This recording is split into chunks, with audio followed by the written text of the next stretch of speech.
నమస్తే welcome to Suman TV ప్రస్తుతం మనతో పాటు ప్రముఖ వైద్యులు డాక్టర్ కిరణ్ గంగా ఉన్నారు వారితో మాట్లాడదాం. హలో డాక్టర్ గారు. నమస్తే అమ్మా. డయాబెటీస్ ఉన్న వాళ్ళు ప్రత్యేకించి ఎగ్స్ విషయంలో కొంచెం జాగ్రత్తగా తీసుకోవాలి. కొంతమందికి బాగా అలవాటు ఉంటుందండి, డైలీ ఎగ్ తింటే మంచిదే కదా అని తీసుకుంటూ ఉంటారు.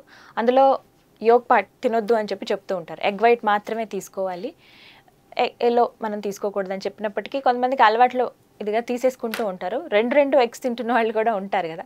సో అసలు తీసుకోవచ్చా తీసుకోకూడదా, లిమిటేషన్ ఏమైనా ఉండాలా, రోజు ఎగ్ తినడం వల్ల ఏమైనా ప్రాబ్లమా? అంటే మంచి క్వశ్చన్ అండి. ఎందుకంటే ఇప్పుడు చాలా మంది కార్బ్స్ తగ్గిస్తున్నారు కదా, కొంతమంది కార్బ్స్ తగ్గించి కొంచెం ప్రోటీన్ ఎక్కువ తీసుకుంటే పర్వాలేదని ఎగ్ తీసుకుంటున్నారు. సో తెలుసు వాళ్ళకు కూడా ఈ మధ్య వైట్ ఎగ్ అయితే పర్వాలేదు, ఎల్లో ఎగ్ ఒకటి అంతకు మించి తీసుకుంటే కొలెస్ట్రాల్ పెరగచ్చు అనే డేంజర్ ఉందనే విషయం తెలుసు. కానీ ఇప్పుడు ఎల్లో ఎగ్ తీసుకెళ్ళి ఎక్కడ పడేస్తారు? సో సరదాగా చెప్తున్నా కాబట్టి జనరల్గా హోల్ మొత్తమే తీసుకుంటూ ఉంటారు. సో మొత్తం తీసుకుంటున్నప్పుడు మనకు 1 or 2 ఎగ్స్ పర్ డేకి అయితే ఓకే అండి. బట్ 3, 4, 5 లేదా 6 ఎగ్స్ తీసుకుంటున్నారు అన్నప్పుడు మిగతా డైట్స్లో మనం కట్ డౌన్ చేసి ఉండాలి. ప్లస్ ఇప్పుడు యంగ్స్టర్స్ తీసుకుంటున్నారా, మిడిల్ ఏజ్డా, ఎల్డర్లీ పీపుల్ తీసుకుంటున్నారా అనేది క్వశ్చన్. ఇప్పుడు elderly people long standing diabetic అనుకోండి, ఇప్పుడు డయాబెటీస్ 20 ఏళ్ళగా ఉంది, వయసు ఒక 65 అనుకోండి, వీళ్ళకు ఎగ్స్ ఎక్కువ తీసుకుంటే అరుగుదల కష్టం. వీళ్ళకి జనరల్గా గ్యాస్ట్రిక్ పరెసిస్ అని కూడా ఉంటుంది అనమాట. సో పేగులు కదలిక కొంచెం తక్కువ ఉంటుంది. సో ఇటువంటి వాళ్ళు ప్రోటీన్ ఎక్కువ తీసుకున్నా, మాంసం ఎక్కువ తీసుకున్నా త్వరగా అరగదు. ఇవన్నీ మళ్ళీ వేరే సమస్యలకి ఇస్తాయి. కాబట్టి వీళ్ళకి ఎంతవరకైనా తేలిగ్గా అరిగే ఆహారాలే కావాలి. సో ఒక 70, ఇప్పుడు చాలామంది ఇప్పుడు 70-80 ఏజ్ దాటిన వాళ్ళు ఎక్కువ సంఖ్యలో ఉన్నారండి.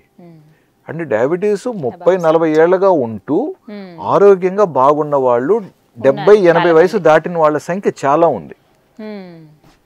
సో ఇప్పుడు వీళ్ళకి ఈ హై ప్రోటీన్ డైట్స్ ఇవన్నీ సెట్ కావు. సో వీళ్ళకి ఎంతైనా కూడా అనిమల్ ఫ్యాట్ కంటే కూడా, అనిమల్ ప్రోటీన్ కంటే కూడా వెజ్ ప్రోటీన్స్ బాగా సెట్ అవుతాయి. వీళ్ళు మితంగా తినాలి ఫుడ్. అండ్ రెండోది ఏంటంటే చాలా వరకు ఒక ఏజ్ తర్వాత ఇన్సులిన్ అవసరం ఉంటుంది. సో ఇన్సులిన్ అనేది ఏంటి? It's a hormone. అంటే మన బాడీలో మన కండబలం కానీ, మన పేగులు కానీ, ఎనీ కండ ఏదైనా బాగుండాలంటే ముఖ్యంగా 3 హార్మోన్స్ బాగుండాలి. గ్రోత్ హార్మోన్, సెక్షువల్ హార్మోన్స్, తర్వాత ఇన్సులిన్ హార్మోన్. ఇవన్నీ ఏజ్ పెరిగే కొద్దీ తగ్గిపోయేటివే. ఏది గ్రోత్ హార్మోన్ తగ్గిపోతుంది, ఈ సెక్షువల్ హార్మోన్స్ తగ్గిపోతాయి. ఇంకా మిగిలింది మనకు బాగుండటానికి మన కండబలం బాగా చూసేది ఇన్సులినే. సో ఇప్పుడు షుగర్ లేని వాళ్ళలో, ఆరోగ్యంగా ఉన్న వాళ్ళలో గతంలో కూడా పెద్దవాళ్ళు 100 ఏళ్ళ వరకు బతికారు, 110 ఏళ్ళ వరకు బతికారు అంటారు చూసారా, వీళ్ళకి అందరికీ ఇది బాగుండటం వల్లనే, ఇన్సులిన్ బాగుండటం వల్లనే. ఇప్పుడు ఎవరికైతే ఇది లోపం ఉందో వీళ్ళకి మనం కరెక్షన్స్ ఇవ్వాలి. ఇన్సులిన్ లేకుండా షుగర్స్ చాలా బాగా కంట్రోల్లో ఉంటే చాలా సంతోషం. బట్ కొంచెం మందులు వాడినప్పటికీ, రకరకాల డైట్లు పాటించినప్పటికీ, లేదా గుడ్లు తీసుకున్నప్పటికీ కూడా షుగర్ కానీ 200 లోపు రావట్లేదు, మళ్ళీ 300కే వెళుతున్నప్పుడు ఇన్సులిన్ లోపం. సో కొంతమంది పేషెంట్స్ ఉంటారు ఒక్క గుడ్డు తిన్నా కూడా అరగదు వాళ్ళకి, ఇంకా అసలు అవునండి పడదు. పడని వాళ్ళకి అది వద్దు. సో ఇప్పుడు నేను ఇప్పుడు 2 గుడ్లు తింటే మంచిది అన్నాను కాబట్టి ఇప్పుడు పోయి వీళ్ళు ఈ గుడ్లు తిని అనవసరంగా అనారోగ్యం పాలు కాకండి. మీకు గుడ్లు పడవా? వద్దు, ఇబ్బందే లేదు. మీకు ఏది కంఫర్టబుల్ అది తీసుకోండి. మనం మాట్లాడుతున్నది ఎవరికైతే గుడ్లు కంఫర్టబుల్, అరుగుదల కూడా బాగుంది అనుకుంటున్నారో వీళ్ళు ఎక్కువ గుడ్లు తీసుకున్నట్లయితే కొంతమందిలో కొలెస్ట్రాల్ పెరిగే ఛాన్సెస్ ఉంటాయి. సో కొలెస్ట్రాల్ పెరిగినప్పుడు కొంతమందికి హెచ్డిఎల్ కూడా పెరుగుతుంది. సో హెచ్డిఎల్ గుడ్ కొలెస్ట్రాల్ పెరిగింది కదా అని బ్యాడ్ కొలెస్ట్రాల్ కూడా పెంచడం కరెక్ట్ కాదు కదా. సో కాబట్టి ఎంతవరకు తీసుకోవచ్చు, అంటే ఎన్ని ఎగ్స్ తీసుకోవచ్చు పర్ డే? జనరల్గా 1 or 2 ఎగ్స్ ఈజ్ గుడ్ అండి, మనం ఏం అనట్లేదు. అండ్ రెండోది కొంతమంది చెప్పచ్చు ఏమని, సార్ మనం ఇది వరకు ఎక్కువ గుడ్లు కూడా తిన్నారు కదని. అప్పట్లో ఇప్పుడు న్యాచురల్గా ఒక కోడి గుడ్లు పెడితే దాని పౌషక విలువలు వేరే, ప్లస్ మీకు అది డైజెషన్ కూడా కొంచెం టైం పడుతుంది. బట్ ఇప్పుడు ఇవాళ రేపు మనకన్నీ ఆధునికంగా ఉత్పాదన కోసం ప్రత్యేకంగా తయారు చేస్తున్న గుడ్లు కాబట్టి, సో ఇందులో న్యాచురల్గా కోడి తినే ఆహారం ఎంత ఉంది, అందులో ఫీడ్స్ ఎన్ని ఉన్నాయి, సో అవి తినటం వల్ల మనకు నిజంగా ఎంత లాభం ఉంది, ఇవన్నీ కొంచెం కొన్ని ప్రశ్నలకు మనకు నిజంగా నిజాయితీగా జవాబులు లేవు. గుడ్డు తెల్లగా కనపడుతుంది, కొనుక్కుంటున్నాం, తీసుకుంటున్నాం, వేసుకుంటున్నాం. సో కాబట్టి కాబట్టి మీరు అడిగిన నాటుకోడి క్వశ్చన్కి గుడ్లు తీసుకోవచ్చా సార్? అంటే మీకు నిజాయితీగా అవి న్యాచురల్గా అందుబాటులో ఉంటే తీసుకోవచ్చు. అవి ఎవరికి విలేజెస్ దగ్గర ఊర్లలో ఉండే వాళ్ళకే అందుబాటులో అంటే ఉంటాయి. ఇప్పుడు మనకి ఆర్గానిక్ అని చెప్పి నాటుకోడి గుడ్లు అని చెప్పి రకరకాలు వస్తున్నాయండి. నిజంగా ఎంతమందికి తెలుసు అండి అక్కడ ఏం జరుగుతుందని. ఇప్పుడు ఆర్గానిక్ అంటున్నారు, ఒక గుడ్డు 10-15 రూపాయలు, మనం పెడుతున్నాం కొనుక్కొని మంచివి కదా అని తీసుకుంటున్నాం. బట్ బ్యాక్ ఎండ్లో తెర వెనకాల ఏం జరుగుతుంది అనేది నిజంగా ఎంతమందికి తెలుసు చెప్పండి.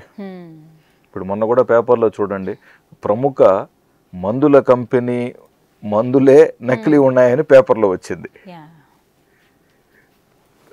సో సో అంటే ఇన్ని స్క్రూటినీ అవుతున్నవే నకిలీ అవుతున్నాయని పేపర్లో వచ్చింది. సో ఇంకా వీటి బ్యాక్ ఎండ్లో ఏం జరుగుతున్నాయి కదా చెప్పలేం. సో ప్రతిదీ ఈరోజు వ్యాపారం అయిపోయింది.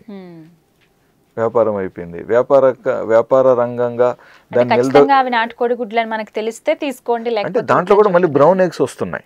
ఉన్నాయి sir. So brown eggs again దాని వెనకాల ఏంటి సైన్స్ అనేది నేను అందులో స్పెషలిస్ట్ కాదు కాబట్టి నాకు ఎగ్జాక్ట్ గా బ్రౌన్ ఎలాగ వస్తుంది. సో మనం బ్రౌన్ గా కనపడితే మంచి గుడ్లు అనుకుంటాం, ఎందుకంటే అన్ని తెల్లగా ఉన్నాయి కాబట్టి ఇది బ్రౌన్ కాబట్టి బెటర్ అనుకుంటాం. బట్ నిజంగా దాని వెనకాల ఎంతవరకు బ్రౌన్ కి వెనకాల ఎంతవరకు కరెక్ట్ గా ఉంది అనేది మీరు చూసుకోండి. సో మంచి ఫార్మ్స్, నిజాయితీ గల కొన్ని ఫార్మ్స్ నిజంగా ఉన్నాయండి. సో అవి మీకు అందుబాటులో ఉన్నాయా, మీ ఉన్న ఏరియాలో ఎలాంటి గుడ్లు దొరుకుతున్నాయో కూడా చూసుకోండి. మీకు ఒకవేళ నాటుకోడి గుడ్లకు మీకు యాక్సెస్ ఉంటే డెఫినెట్గా ఒక 10 నిమిషాలు టైం వేస్ట్ అయినా పర్వాలేదు, అలాంటి మంచి గుడ్లే తీసుకోవటానికి ప్లాన్ చేయండి. సో మంచి గుడ్లు, మంచి పాలు మనకు చాలా అవసరం అండి. సో గుడ్లు హ్యాపీగా మీరు ఇష్టం ఉన్న వాళ్ళు హ్యాపీగా తీసుకోండి. But at the same time limit అనేది ఇంపార్టెంట్. అంటే చెక్ చేసుకుంటున్నప్పుడు ఎనీవే సంవత్సరానికి ఒకసారి కొలెస్ట్రాల్ చెక్ చేసుకుంటారు కాబట్టి మీ ఎగ్జిస్టింగ్ కొలెస్ట్రాల్ లెవెల్స్ ఆల్రెడీ నార్మల్లో ఉన్నాయా లేవా, ఇలాగ గుడ్లు తీసుకున్న తర్వాత ఒకవేళ ఎక్కువైనాయా, సో అవి కొంచెం మీరు దాని మీద కొంచెం దృష్టి పెట్టండి. కొలెస్ట్రాల్ లెవెల్స్ పెరగట్లేదు, మీరు హ్యాపీగానే ఉన్నారు, ప్లస్ మీ డాక్టర్ కూడా ఓకే అన్నారు అనుకుంటే 1 or 2 eggs అనేది ప్రాబ్లం కాదు. సో అంటే ఉట్టే అలా ఎగ్ లాగా తింటే అది వేరు సార్. ఉడకబెట్టినవి తినడం చాలా మందికి అలవాటు ఉంటుంది. ఎగ్ పులుసు ఆ కర్రీలో మనం ఉడకబెట్టిన ఎగ్సే వేస్తాం. కొన్ని పొరుటులాగా కర్రీలాగా చేసుకునేటప్పుడు కౌంట్ ఉండదు, ఎల్లో కూడా వేస్ట్ చేసేస్తూ ఉంటారు. అంటే ఇంట్లో ఇప్పుడు ఒక 5 మందికి అనుకోండి, వాళ్ళు ఒక 5-6 గుడ్లు వేయచ్చు, లేదా 10 గుడ్లు వేయచ్చు, లేదా ఒక 4 ఉన్నారు అనుకోండి, ఒక 4-5 ఎగ్స్ వేస్తారు. సో యావరేజ్గా ఇంట్లో చేసేటప్పుడు మనిషికి 1 లేదా 1.5 లేదా 2 eggs కంటే ఎక్కువ వచ్చేలాగా చేయరు.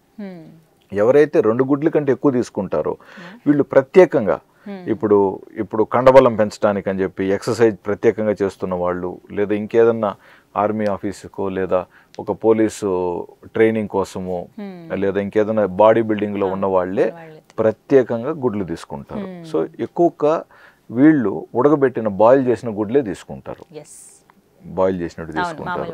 అంటే ఎవరైతే ఇలాగ ఆమ్లెట్ రూపంలో కానివ్వండి, ఎగ్ బుర్జీలాగా చేసుకుంటున్నారో ఆయిల్ ఎక్కువ వేయకండి. మినిమం లో ఆయిల్తో, అతి తక్కువ ఆయిల్తో మీరు చేసుకునేలాగా చూసుకోండి. రైట్ డాక్టర్ గారు, థ్యాంక్ యూ అండి, నమస్తే.